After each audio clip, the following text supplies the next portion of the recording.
What is a vector database? It's a database where objects are searched and retrieved rather than by searching tables and matching keywords. This, as we'll see, makes vector databases very good at searching unstructured data such as text, documents, images, and videos. And this is why you'll find these databases like recommendation systems, natural language processing, and generative AI. Here's how it works.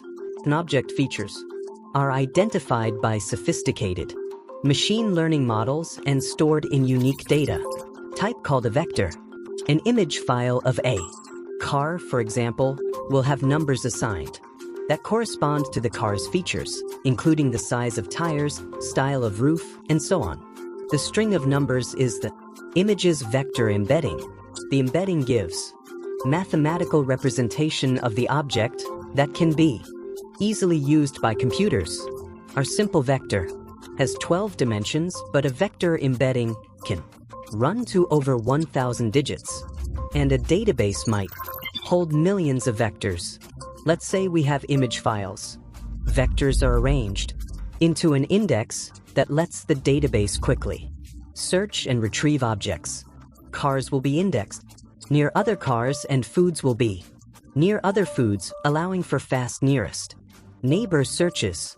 In this case, the database can ignore embeddings for any object that is further away and focus on sedans.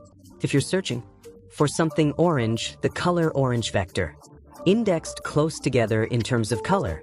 To simplify our example, high-dimensional space and use sophisticated math to group and retrieve items.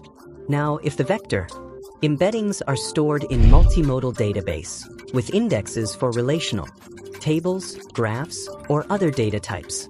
To understand why, let's look back at our image of the car. Vector search can help car sales chatbot quickly find cars in a vast data set that closely match a customer's query to help zero in on the perfect car and facilitate a transaction. Love it.